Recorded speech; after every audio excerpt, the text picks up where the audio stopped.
हर खबर पर होगी आपकी पकड़। डाउनलोड कीजिए एबीपी लाइव ऐप।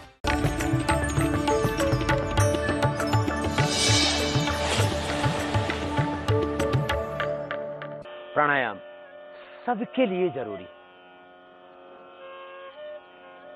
और प्राणायाम ही से अर्थाइटिस मुख्य रूप से ठीक होता है। प्राणायाम मात्र एक शारीरिक व्यायाम नहीं, प्राणायाम समाधान है आपकी समस्त समस्याओं का। क्योंकि हमने देखा है और अनुभव किया, कैंसर यदि मिट सकता है प्राणायाम से तो आप उसको क्या कहेंगे? किसी व्यायाम से आज तक किसी का कैंसर नहीं मिटा, किसी अन्य व्यायाम से किसी के हार्ट के ब्लॉकेज नहीं निकले, किसी अन्य व्यायाम से किसी का आज तक थायराइड क्योर नहीं हुआ परमानेंट, किसी अन्य व्यायाम से किसी का आर फैक्टर जो पॉजिटिव था वो नेगेटिव नहीं हुआ, किसी अन्य व्यायाम से किसी का hepatitis A B C cirrhosis of liver की प्रॉब्लम अच्छी नहीं हुई। प्राणायाम के द्वारा ये सब कुछ हुआ। इसलिए प्राणायाम एक संपूर्ण चिकित्सा विज्ञान, एक कंप्लीट मेडिकल साइंस, और प्राणायाम एक संपूर्ण जीवन शैली। तो आइए दोनों हाथ घुटनों के ऊपर वही मुद्रा में बैठ करके प्राणायाम करेंगे। ये भस्त्रिका प्राणायाम धीरे धीरे अभ्यास बढ़ा के 1 मिनट 2 मिनट 5 मिनट तक कर सकते हैं आप। अर्थाइटिस के पेशेंटों को प्राणायाम ही खास करना है।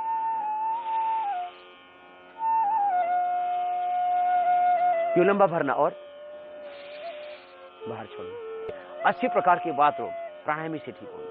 ये 5 मिनट कर लेना। फिर कपालभाति धीरे धीरे 5 मिनट से प्रारंभ करके 15-20 मिनट, और मैंने आपको कई बार ये भी बताया कि आधा घंटे भी आप प्राणायाम कर सकते हैं कपालभाति, और आधा घंटे अनुलोम विलोम कर सकते हैं। यदि आपको अर्थाइटिस बहुत ज्यादा है तो आर फैक्टर भी जो पॉजिटिव था वो नेगेटिव हो जाएगा, यूरिक एसिड एकदम नॉर्मल आ जाएगा, किडनी भी ठीक हो जाएगी। किसी भी कारण से आपको अर्थाइटिस से ठीक हो जाएगा। धीरे धीरे अर्थाइटिस के कारण से बहुतों को बुखार रहने लग जाता है, ज्वर हो जाता है, फीवर हो जाता है। किसी किसी को हार्ट के अंदर ब्लॉकेज आ जाते हैं, उनसे भी आप बच जाएंगे कपालभाति अनुलोम विलोम करके। रेमेटिक हार्ट डिजीज से आप बच जाएंगे, और रेमेटिक फीवर से आप बच जाएंगे। अवसाद डिप्रेशन आ जाता है, इस सब से बच जाएंगे। प्राणायाम करना धीरे धीरे, कपालभाति, श्वासों को बाहर छोड़ना।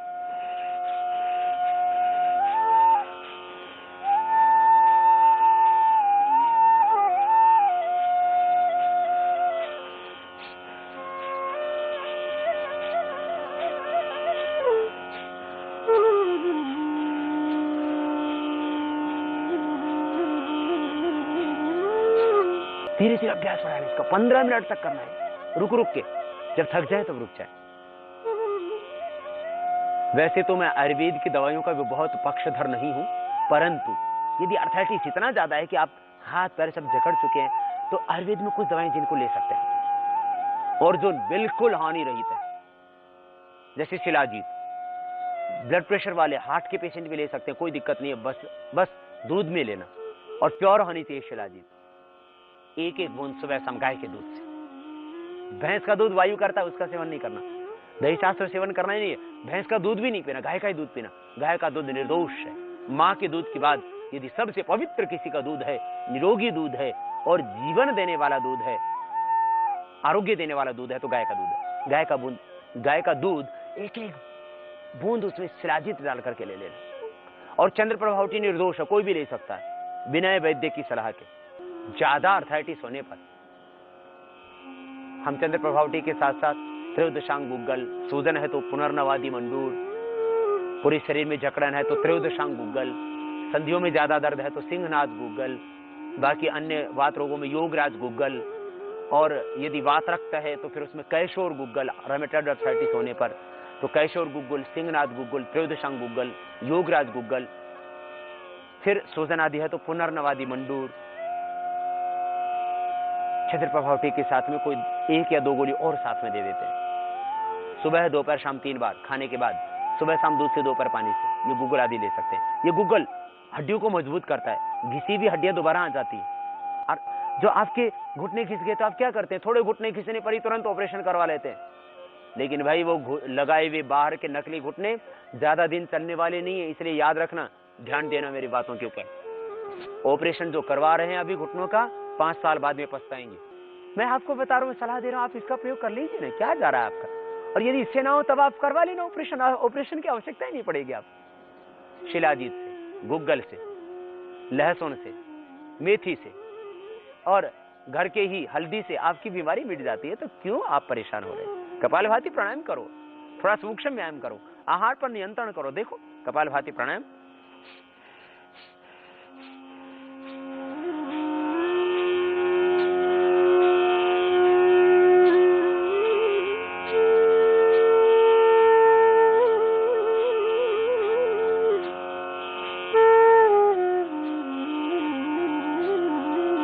प्रसन्नता से करना, खुश रहना हमेशा, ये भी जरूरी है। चिंता से वात रोग बढ़ता है। कार्टिलेज के अंदर यदि कहीं पर क्रैक आ गए वो भी ठीक हो जाएंगे।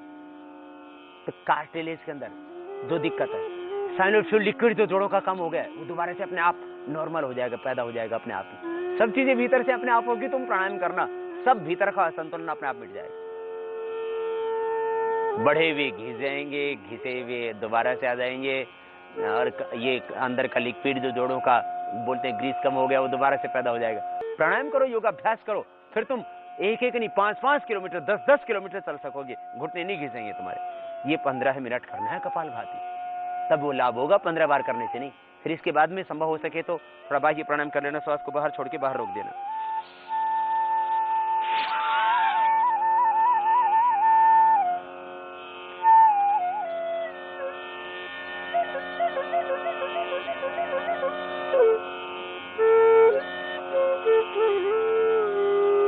अंदर भरा, बाहर छोड़ के बाहर रोक देंगे। हार्ट आईबीपी वाले नहीं करना। कपालभाति बाह्य प्राणायाम गर्भवती महिलाओं के लिए भी निषिद्ध है, और बाह्य प्राणायाम को छोड़कर के शेष प्राणायाम पीरियड के दौरान माताएं बहनें कर सकती है। पीरियड के दौरान बाह्य प्राणायाम माताएं बहनें न करें। श्वास को बाहर छोड़ के बाहर रोक देंगे। सर्वाइकल पेन वाले जाल अंदर बंद न लगा के सीधे ही बैठ करके करें।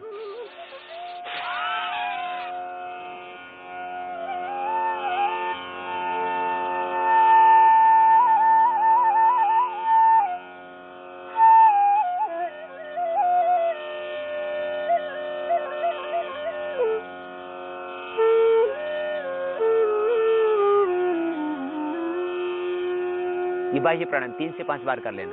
श्वास को बाहर छोड़ के बाहर रोक देना।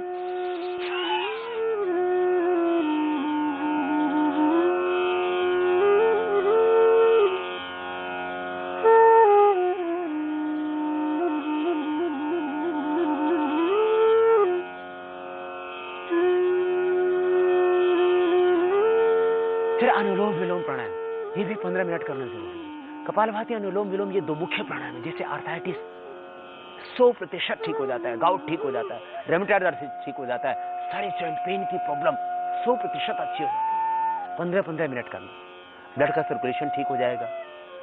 ब्लड का सर्कुलेशन जब रुकता है, नसें जब कमजोर पड़ जाती हैं, और उसके बाद ही जब एनर्जी का फ्लो कम हो जाता है तो हड्डियां घिसती हैं, साइनस फ्लूइड लिक्विड कम होता है, कार्टिलेज डैमेज होते हैं, ये हड्डियां बढ़ना, हड्डियां घिसना, ये सारी समस्याएं, सूजन का आ जाना, सब दूर कपालभाति और अनुलोम विलोम से।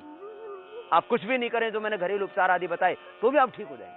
अनुलोम विलोम 15 मिनट करना, फिर धीरे धीरे बढ़ाना अभ्यास। एक ही दिन में 15 मिनट न करना। दाहिना हाथ उठाना, राइट नोस्ट्रल को बंद करना, लेफ्ट से श्वास भीतर गहरा भरना,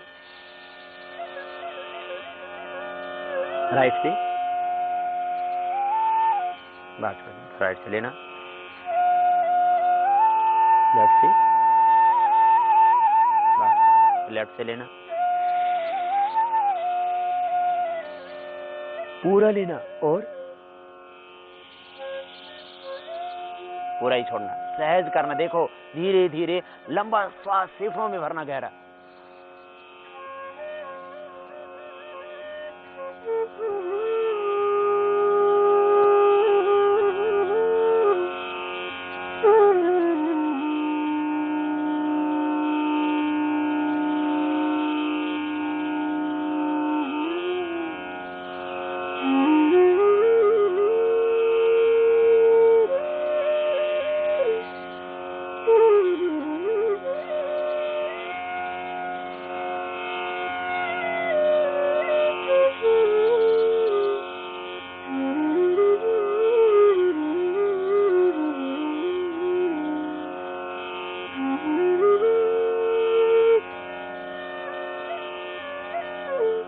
ये प्राणायाम 15 मिनट करना। इससे हार्ट की प्रॉब्लम, डिप्रेशन, पार्किंसन, अवसाद, सब दूर, सिर में दर्द, माइग्रेन पेन, सब समस्याएं और भी दूर हो जाएंगी। एक ही प्राणायाम, अनेक समाधान। अनुलोम विलोम भाव से करना, श्रद्धा से करना। ब्रह्ममय, तेजोमय, ज्योतिर्मय हो जाओ करते करते अपने आप। ये 15 मिनट करने के बाद फिर भ्रामरी करना 3 से 5 बार, 3 से 5 बार फिर उद्गीत करना, फिर श्वासों पर ओम का ध्यान करना। इतना सा प्राणायाम सबको करना है। श्वासों को भीतर गहरा भर के भ्रामरी, मुख बंद रहेगा, नासिका से ओंकार का नाद होगा, फिर मुख खोल करके ओंकार का उद्गीत का उच्चारण करेंगे, फिर श्वासों पर ओम का ध्यान। एक एक बार हम आपको करके बताते हैं। इसी को आपको फिर लंबा बढ़ाना है, 15 मिनट, 20 मिनट अनुलोम विलोम, इसके बाद दूसरा अभ्यास।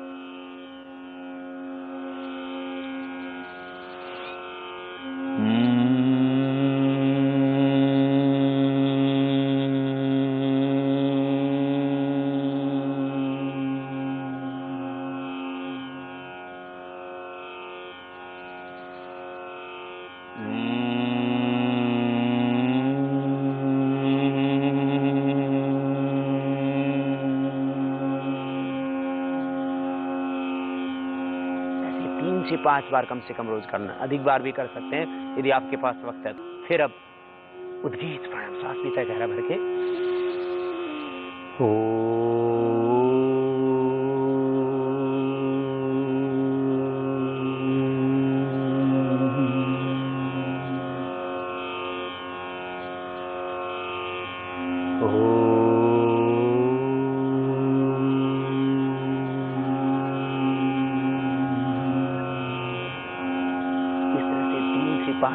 फिर थोड़ी देर साक्षी हो, दृष्टा बन, श्रद्धा से प्रणव का ध्यान श्वासों के साथ, प्राणों के साथ। नासिकाग्र पर मन को एकाग्र कर या हृदय में, मस्तिष्क में मन को एकाग्र कर। आज्ञा चक्र में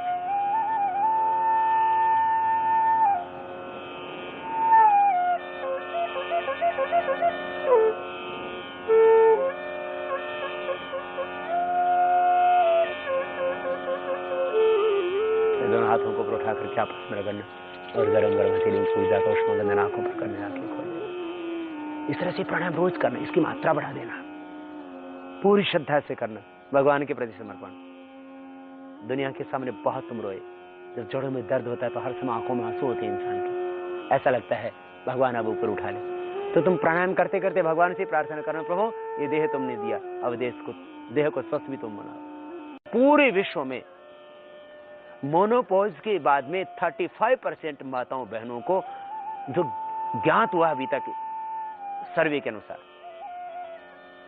पूरे विश्व में 33% माताओं बहनों को मोनोपॉज के बाद ऑस्टियोपोरोसिस की प्रॉब्लम, हड्डियों की कमजोरी हो जाती है। एक तो माताएं दूध कम पीती, तीखी चीजें ज्यादा खाती, प्राणायाम नहीं करती, दिन में ज्यादा सोती। इन सब चीजों को बंद करें, प्राणायाम रोज किया करें, खट्टी तीखी चीजें कम कर दें, वायु की चीजें कम, प्राणायाम करें, ऑस्टियोपोरोसिस भी दूर हो जाएगा 100%। बस थोड़ा सा शिलाजीत, हल्दी का प्रयोग और चंद्र प्रभावटी, इतना ही और ले लेना। चंद्र प्रभावटी में गूगल भी है, शिलाजीत, वे सारी चीजें। एक एक गोली या दो गोली सुबह शाम चंद्र प्रभावटी की, एक एक बूंद सुबह शाम शिलाजीत का। प्राणायाम रोज करना ही 15-15, 20-20 मिनट। कपालभाति, अनुलोम विलोम। कपालभाति से ESR, यूरिक एसिड और RA फैक्टर ये ठीक होते हैं, और अनुलोम विलोम से ऑस्टियोपोरोसिस की प्रॉब्लम, ब्लड का सर्कुलेशन ठीक हो जाता है, तो घिसी हुई हड्डियां और ये साइनोफिल लिक्विड जो कम हो गया है, ये सब चीजें ठीक हो जाती है। इसलिए जिस प्राणायाम को जितनी देर करने के लिए बोला उतनी देर उसको करें। आर्थराइटिस की प्रॉब्लम संपन्न देशों में भी और ज्यादा, और कोई समाधान नहीं। अमेरिका, जहां पर आधुनिक चिकित्सा जगत की सारी सुविधाएं, वहां पर भी 6 करोड़ 90 लाख लोगों को आर्थराइटिस है। मानी वहां की आबादी के 33% लोगों को आर्थराइटिस, और जिनकी ज्यादा उम्र है उनको तो 58% तक आर्थराइटिस। पूरे विश्व के जो समस्या थी आर्थराइटिस, उसके बारे में हमने आपको बताया। मुझे लगता है इससे आप स्वस्थ बनेंगे, आपके आस पड़ोस कि जो लोग इस आर्थराइटिस की बीमारी से पीड़ित हैं, उनको भी आप इस यौगिक और ऋषि परंपरा से प्राप्त उपचार के बारे में आप जानकारी देंगे।